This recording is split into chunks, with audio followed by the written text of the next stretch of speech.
नमस्ते, you're most welcome to the Analytica Ayurveda. अब मौसम की खबर आप सब लोग जान ही रहे होंगे। आज 24 जनवरी और बहुत बिगड़ा हुआ मौसम है उत्तर प्रदेश में, उत्तर भारत में। चलिए, सब कुछ को जूझते हुए भी और कुछ मार कानूनों की भी पड़ रही है। बच्चे भी उद्वेलित हैं, अंडर ग्रेजुएट के बच्चे, पोस्ट ग्रेजुएट फाइनल ईयर के बच्चे, और भी सभी लोग एक तरह से कहीं ना कहीं कुछ ना कुछ ऐसा लग रहा है कि ऐसा क्या हो गया, ऐसा क्या हो गया। What happen is very much specific which is giving particular momentum in the atmosphere of Ayurveda. somebody is very happy thinking it is a progressive, somebody is very much pessimistic, somebody is optimistic and they are saying that ये तो बहुत गलत हुआ और ऐसा बिल्कुल नहीं होना चाहिए और हम कैसे क्या करेंगे, क्या नहीं कर पाएंगे। मतलब आप क्या रहना चाहते थे? जिस हाल में रहना चाहते थे उसी हाल में बस डिग्री लेके चले जाना चाहते थे, या इसमें किसी सुधार की गुंजाइश आप चाहते थे? अगर आप सुधार की गुंजाइश चाहते थे, और ऐसा बच्चे लिख रहे हैं, जो बहुत सारे बच्चे ऐसा लिख रहे हैं कि many PG scholars and UG scholars are writing in the favour of all these reforms which is being led by the NCISM, and really I must appreciate the team NCISM now कि they are doing amazing, wonderful। चलिए, अब अपना अपना विचार है। अब इसमें ये हो रहा है कि कुछ लोग हमको ऐसा मान के चल रहे हैं कि जो कुछ भी हो रहा है उसमें बहुत सारे मतलब कि हम लोगों का भी कंट्रीब्यूशन है। तो भाई है, इसमें कोई दो राय नहीं है। हम सभी चाहते हैं कि आयुर्वेद शिक्षा का बहुत तेज उन्नयन हो, निश्चित रूप से। और ये सब जो रास्ते एनसीआईएसएम ने अपनाए हैं, ये सारे जो एग्ज़ाम्स बीच में ला रहे हैं, इसको जो इफ़िशियंसी बार कह लीजिए, ईबी कहा जाता था सरकारी नौकरियों में, पे स्केल आगे मिलने के पहले, या तो ये एफिशिएंसी बार है। इससे आप चेक होते हैं, इससे आप अपने आप को डेवलप करते हैं, इससे आप अपने आप को काफ़ी कुछ अच्छा ले जाते हैं। आप देखिए, हर जगह CMEs मस्ट हो रही हैं। जो लोग चाहे 20 साल से प्रैक्टिस कर रहे हो, चाहे 30 साल से प्रैक्टिस कर रहे हो, ये प्रोफेशन ऐसा है, ये चिकित्सा का प्रोफेशन ऐसा है कि इसमें आपको अपडेट होना पड़ेगा और तभी आप एक अच्छी चिकित्सा कर सकते हैं। तो इन सारी चीज़ों से आपको भागना नहीं चाहिए, ऐसा हम मानते हैं। और बच्चे लोग दोनों तरीके से कमेंट कर रहे हैं, दोनों का ही स्वागत है। एक बहुत अच्छा कर रहे हैं, उनका भी स्वागत है, और एक बहुत बुरा कर रहे हैं, उनका भी स्वागत है। इसलिए उनका स्वागत है कि ये तो पता चल रहा है कि ये कदम कितना इफ़ेक्टिव है, ये तीर कितना सही निशाने पर लगा है। नहीं तो BAMS करने का मतलब ये होता था कि बुरी से बुरी गति वाले BA कॉलेज में भी जैसे पढ़ाई होनी हो रही थी, या बस एक डिग्री मिल जाती है। मैं किसी भी डिग्री का नाम क्यों लूँ, तुलना में किसी डिग्री का नाम नहीं लेना चाहिए। बहुत अच्छे कॉलेजेस ऐसे हैं जहाँ BA में एडमिशन 99% से नीचे होता ही नहीं है और डिग्री BA ही है। लेकिन अगर आपकी परसेंटाइल 99 नहीं है तो you will not get admission. Yes, Miranda, Shriram and deep south in Chennai, Trivandrum, there are many colleges where the degree is BA, but you can't get admission if you are not having 97, 98, 99%. So no degree is less. How you are utilizing that degree, that is the important. No subject is less. How you are having knowledge about that subject, that is significant. चलिए, तो इस बहस को अनंत हरिकथा अनंता, बहुत सारी चीज़ें इसमें ऐसी चल रही हैं। एक साहब ने हमको सीधे कहा कि आप एग्जिट एग्ज़ाम पास करिए और मैं आपका टेस्ट लेता हूँ, और यदि आप पास कर लेंगे तो मैं आपको 6 लाख रुपए दूंगा। पब्लिक है, आप लोग देख लीजिएगा, उनका ईमेल आईडी से आप लोग ट्रेस कर लीजिएगा कि वो कौन है। और अगर आप नहीं पास कर पाए तो आप BHO की नौकरी छोड़ दीजिए। करीबन 6 दिन पहले ये कमेंट हुआ था और मैं को स्वीकार किया हूँ। मैंने उनको राइटिंग में सबमिशन दे दिया है, उन सज्जन को पहचान नहीं पा रहा हूँ क्योंकि ईमेल आईडी है, नाम से पता चल रहा है कि हाँ ईमेल आईडी के संग्रहण से पता चल रहा है संबंध कहाँ से क्या होगा, लेकिन वो कोई मैटर नहीं करता। लेकिन उनका ये चैलेंज मुझे स्वीकार है, तो मैंने उनको भी कहा। उन्होंने एक शहर का नाम दिया था कि आप पटना आइए, पटना में आकर के एग्जिट एग्ज़ाम दीजिए। तो मैंने कहा ठीक है, मैं पटना आ ही रहा हूँ भाई, 3 फरवरी 4 फरवरी मैं पटना में हूँ, पूरे दिन 48 आवर, 2 और 5 की तो जर्नी होगी मेरी। तो मैंने उनको कहा है कि आप 6 लाख रुपए का डीडी मेरे नाम से बनवा के, जो लिखा हो आनंद कुमार चौधरी, किसी नेशनलाइज्ड बैंक का डिमांड ड्राफ्ट मेरे नाम से बनवा करके प्रिंसिपल साहब के ऑफिस में आ जाइएगा, गवर्नमेंट आयुर्वेदिक कॉलेज पटना के। मैं वहाँ एग्ज़ाम दूंगा और पेपर आप ही बनाएंगे और वही बनाएंगे और मैं एग्ज़ाम दूंगा। हाँ, लेकिन शर्त ये भी रखिए कि अगर मैं पास हो जाऊंगा ना, पेपर उन्हीं को बनाना होगा, तो 6 लाख रुपया उनका मैं ले लूँगा वो डीडी। कि भाई उन्होंने मैं चैलेंज दिया है सार्वजनिक स्थल पर, जैसे कि राजाओं का अश्वमेध यज्ञ का घोड़ा चलता था तो चैलेंज जिसको पकड़ना होता था, मैंने पकड़ लिया है, आ जाओ चलो देते हैं, मैं एग्जिट एग्ज़ाम देता हूँ, है ना। और लेकिन साथ में मैंने एक ये भी शर्त लगा दी है कि हमसे आपने बीएचयू की नौकरी छोड़ने की बात की है, तो मैं आपसे कहता हूँ कि आप जहाँ कहीं भी जो कुछ भी बीएमएस कर रहे होंगे, बीएमएस से आपको तुरंत रिजाइन करना होगा। मेरे पास होने के साथ ही 6 लाख का चेक डीडी आप मुझे देंगे, चेक नहीं, डिमांड ड्राफ्ट, और बीएमएस आप छोड़ेंगे। किस तरीके के लोग हैं और किस तरीके की बात करते हैं, वो भी सार्वजनिक रूप से। आइए, स्वागत है आपका, पीछे हटने वालों में से हम नहीं हैं। उम्मीद करता हूं कि आप 3 फरवरी को पटना में मुझे ज़रूर मिलेंगे। मैंने पता भी बता दिया है, गवर्नमेंट आयुर्वेदिक कॉलेज कदम कुआं पटना। वो मुझे पटना में ही बुला रहे थे, इसलिए चलिए। पुराने ज़माने में भी शास्त्रार्थ काशी में बहुत हुए हैं, बड़े बड़े आदि शंकर से लेकर के और बहुत बड़े ब्राह्मणों, मतलब कि मिथिला के ब्राह्मणों के द्वारा, काशी के ब्राह्मणों के द्वारा आपस में बहुत शास्त्रार्थ हुए हैं। तो एक शास्त्रार्थ अपना भी सही पटना में, क्योंकि आप इस तरीके से कह रहे हैं जैसे कि हम लोग जो इस समय सेवा कर रहे हैं बिना किसी इम्तहान दिए आ गए हैं क्या। अरे हमारे समय में भी CPMT हम लोगों ने छोड़ देते थे। BHU PG में भी एडमिशन बहुत आसान नहीं हुआ करता है आज की भी तारीख में, और जब हम लोगों का हुआ था तब तो सीट भी मात्र 20 थी, 20 ऑल ओवर कंट्री।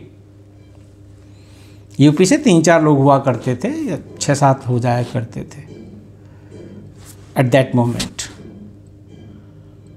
खैर, आपने एक परीक्षा की शर्त रखी है, मैं इस पर भी, ये मैंने इसलिए बताया खाली कि मैं इस शर्त पर भी नेशनल एग्जिट का समर्थन कर रहा हूं और करता रहूंगा, क्योंकि इसमें मुझे दिख रहा है कि भविष्य है, एक स्तर सुधरेगा और वह आवश्यक है, अनिवार्य है। मैं भूल ना जाऊं, नहीं पहले वो वाली बात कर लेता हूं, तब इसको बताऊंगा। एक बच्ची है, ईमेल आईडी से लग रहा है, उसने कहा मुझे आयुर्वेद के प्रोफेसर्स को देखने का मन नहीं करता, मुझे आयुर्वेद के प्रोफेसर्स को देखते ही गुस्सा लगती है। अरे बाप रे बाप, क्योंकि आप लोग जिम्मेदार हैं हमारी सब स्थिति का, जो हमारी स्थिति बेकार हो गई है, हमको कोई पूछ नहीं रहा है, सब आप प्रोफेसर लोग जिम्मेदार हैं। आप लोगों ने कोई आंदोलन तो किया नहीं। अरे उसने लिखा है भाई, पढ़ लेना आप लोग मेरे चैनल पर जाके, कि आप लोगों ने कोई आंदोलन तो किया नहीं, आप लोगों के चलते हम लोग जो है परेशान है, और आप लोग रिटायर भी नहीं हो रहे हैं, इसलिए हम युवाओं को मौका नहीं मिल रहा है। मतलब आज का वीडियो कुछ ऐसे ही है कि थोड़ा सा लाइट मूड में ही रहा जाए। मैं पहले वाला बहुत सीरियस मूड में था भाई, वो 6 लाख का चैलेंज, ये लाइट मूड में है, ठीक है ना। तो बच्ची ने ऐसा कहा कि हमको प्रोफेसर को देखने का नहीं मन करता। अरे भाई क्यों, आपको पता है, मैं बनारस हिंदू यूनिवर्सिटी की बात कर रहा हूँ खाली, कि 1960 में क्या हुआ, 1991 में क्या हुआ हाई कोर्ट प्रयागराज में, 1993 में यहाँ बराबरी की रेजिडेंसी स्कीम कैसे लगी, फिर 1999 में यहाँ यूजी कैसे खुली दोबारा 60 साल के बाद, फिर equivalency all India institute of medical sciences के एम्स लाइक का जो प्रयोजन चला 2015-16 में, उसमें कैसे हम शिक्षकों ने किया तो हम फैकल्टी ऑफ आयुर्वेद के लोग वहाँ ऐड हुए।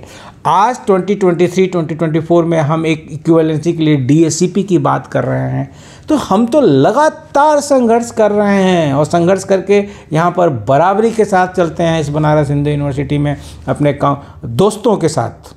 जो दोस्त हमारे फैकल्टी ऑफ मेडिसिन के हैं, जो दोस्त हमारे और जो इंस्टीट्यूट ऑफ मेडिकल साइंसेज के हिस्से हैं, हम लोग उनके बराबर हैं हर क्षेत्र में। सरकार की नज़र में, सरकार की नीति में जितना उनका पे स्केल उतना हमारा पे स्केल, जितनी उनको सुविधाएं उतनी हमारी सुविधाएं, जो नियम उनके ऊपर वो नियम हमारे ऊपर, हम तो बराबर हैं।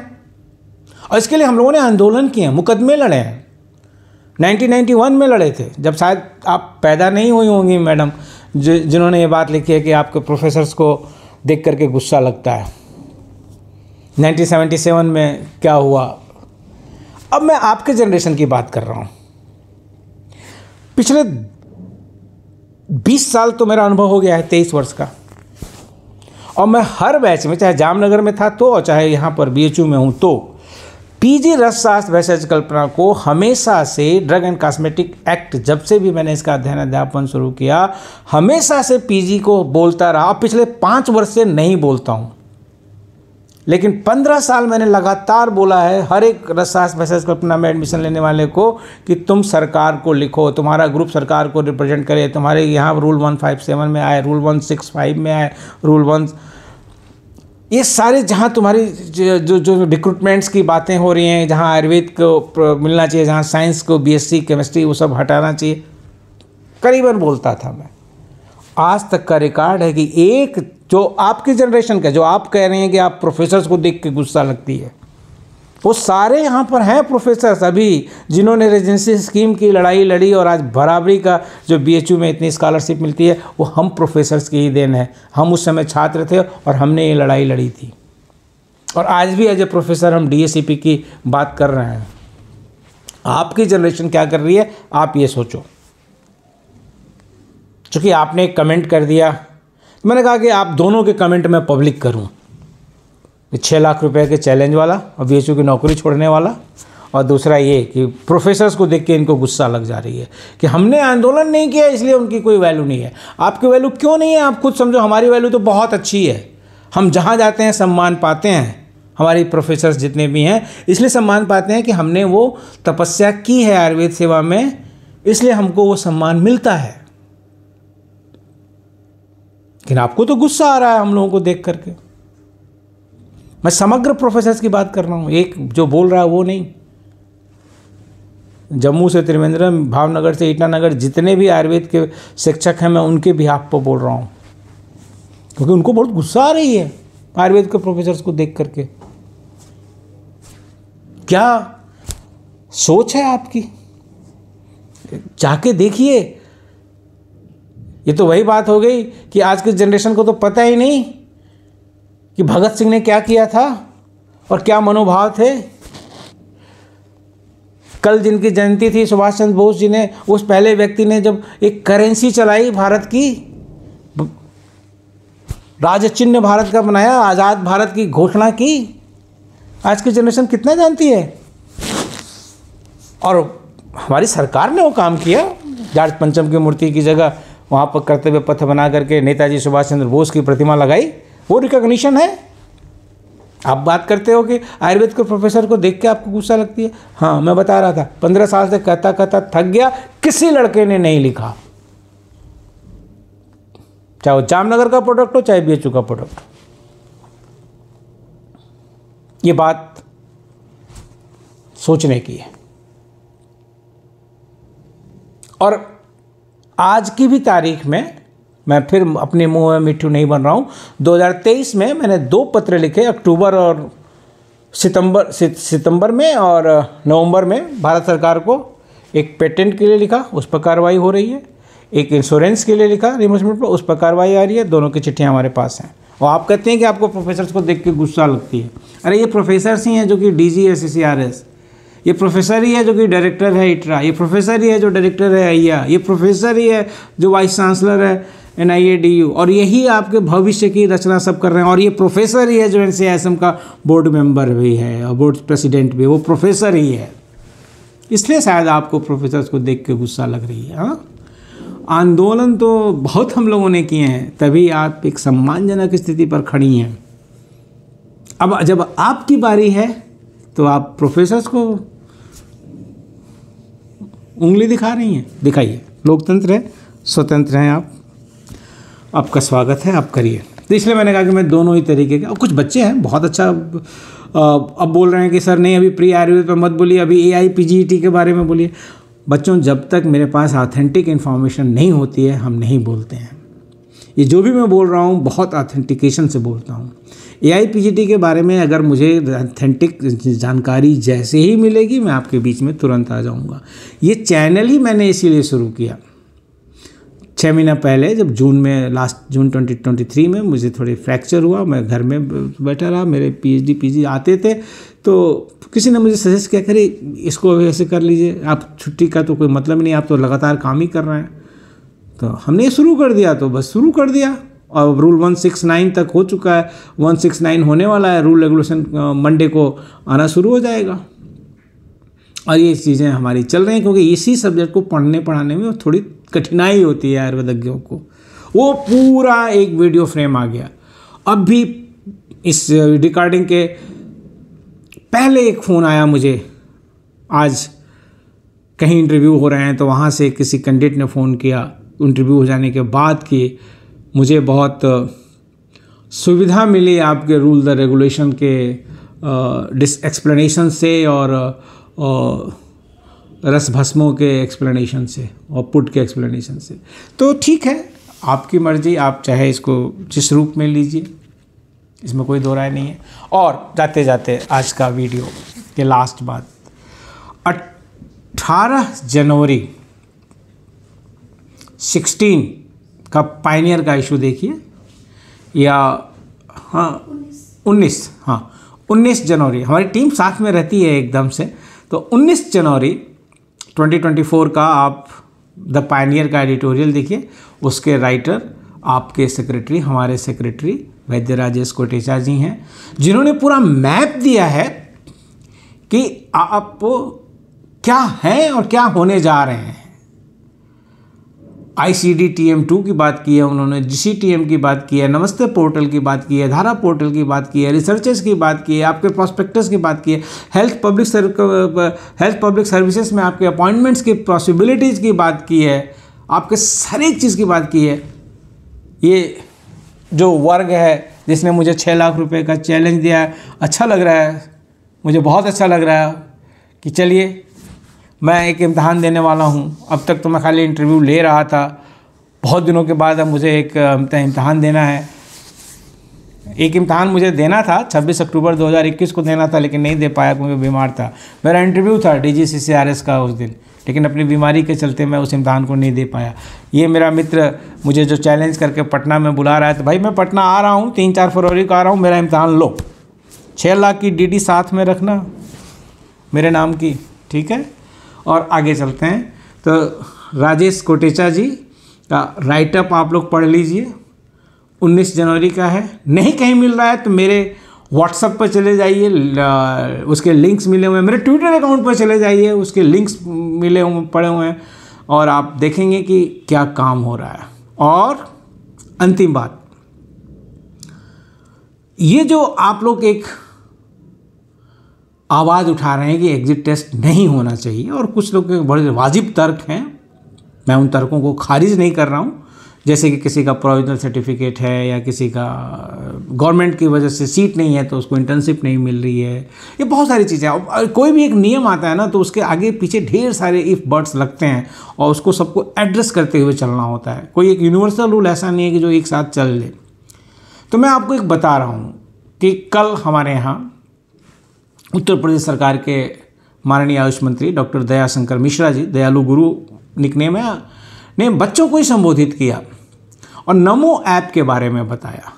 तो जो आप अपनी बात पहुंचाना चाहते हैं, और हो सकता है कि किसी एक व्यक्ति का, किसी एक बच्चे का केस ऐसा हो, मैंने रिप्लाई किया है कि भाई कुछ चीज़ें इंडिविजुअल होती हैं। जैसे कि आपको इंटर्नशिप के लिए 20 दिसंबर के पहले आपकी इंटर्नशिप इसलिए नहीं शुरू हो पा रही थी कि कि उन जहाँ आप इंटर्नशिप करना चाहते थे वहाँ सीट भरी हुई थी, बाकी आपके पेपर्स तैयार थे, आपका प्रोविजनल सर्टिफिकेट 20 दिन पहले दिसंबर में ही मिल चुका है, लेकिन इंटर्नशिप 20 दिसंबर के पहले इसलिए नहीं शुरू हो पाई कि आप जो है वहाँ पर वैकेंसी नहीं थी या कहीं कोर्ट केस में आपका कोई केस फंसा हुआ था। तो ये इंडिविजुअलाइज्ड केसेस होते हैं, इंडिविजुअलाइज्ड केसेस पर इंडिविजुअलाइज्ड डिसीजन होते हैं और इसके लिए आपको अप्रोच करनी पड़ती है, अपनी पिटीशन से अपना सबमिशन करना पड़ता है कि मेरा ये केस अलग है, इसको अलग से कंसीडर किया जाए। तो ये बातें होती हैं। हमारे बहुत अच्छे भविष्य के आयुर्वेदज्ञ, आपका अगर इस तरीके का कोई केस है और आप चाहते हैं कि नहीं एग्जिट टेस्ट से आपकी कुछ चीज़ें ऐसी आ रही हैं, तो आप इंडिविजुअलाइज्ड NCISM को रिप्रेजेंट करें। NCISM आपके लिए बनी है। मैं बार बार ये बात कह रहा हूँ कि NCISM आपके लिए बनी है, NCISM आपके लिए कार्य कर रही है, NCISM हमारे लिए कार्य कर रही है। हमारे आपका मतलब आयुर्वेद के लिए काम कर रही है, इस आयुर्वेद के भविष्य के लिए काम कर रही है। अरे इतनी रिवॉल्यूशनरी सोच करते जिसमें इतने अच्छे अच्छे काम हो रहे हैं, आप हैं कि नहीं हम वहीं रहना चाहते हैं, हम अपने स्तर को सुधारना ही नहीं चाहते। नहीं, ऐसा मत करिए। आपकी जो बातें हैं जो जेन्युइन हैं उनको एड्रेस NCISM ज़रूर करेगी। जैसे कि इंफ्रास्ट्रक्चर बढ़ाना, प्राइवेट कॉलेजेस के हॉस्पिटल का एक्सपोजर बढ़ाना, स्ट्रिक्टनेस रखना इंस्पेक्शन के दौरान। आपके बच्चों के बहुत सारे सुझाव इस तरह से आ रहे हैं, उन सभी बच्चों का बहुत स्वागत है और बहुत अच्छी बात है ये कि आप इतने अवेयर हैं। आप ऐसा भी कर दिया करिए ना कि जब NCISM का इंस्पेक्शन होता है तो बच्चों से बातचीत करना एक प्रोविज़न होता है, आप उस समय खुल के बोलिए, बिल्कुल बोलिए। देखिए आपका मैनेजमेंट, और आज के ज़माने में कोई किसी को फेल फाल नहीं कर सकता। अगर आपकी कॉपी लिखी हुई है कोई एग्जामिनर आपको फेल नहीं कर सकता। RTI में आप कॉपी मंगवा लेंगे। वो गया ज़माना जब बच्चे डरा करते थे या शिक्षक भी डरा लिया करते थे कि अरे देख लूँगा इम्तिहान में। नहीं, कोई कुछ नहीं कर सकता। आपको ज्ञान है तो आपका कोई कुछ नहीं कर सकता। मैं शिक्षक हूँ, बोल रहा हूँ, और मेरा तो अच्छा रिकॉर्ड है, जो जैसा पाया है वैसा ही मैंने दिया है एक शिक्षक के रूप में, कभी ऐसा कुछ नहीं। तो वो डरने की भी बात नहीं। आप अपनी आवाज़ उठाइए, अपने हक के लिए आवाज़ उठाइए। देखिए भारत सरकार ने इस वर्ष स्वर्गीय कर्पूरी ठाकुर बिहार के मुख्यमंत्री को भारत रत्न के लिए दिए जाने का घोषणा की है। आप कर्पूरी ठाकुर के बारे में पढ़िए, उनका जीवन पढ़िए, उनके दिए हुए नारों को पढ़िए, उनके संघर्ष को देखिए, उनके संघर्षमयी नारों को देखिए, फिर आप पाएंगे कि आप कहाँ से कहाँ पहुँचेंगे। तो मैं चीज़ों को बस इसी रूप में कहना चाहता हूँ। नेशनल एग्जिट टेस्ट, NTET सब कुछ आयुर्वेद के अच्छे के लिए है। नमस्कार, अभिनंदन, मिलते हैं फिर।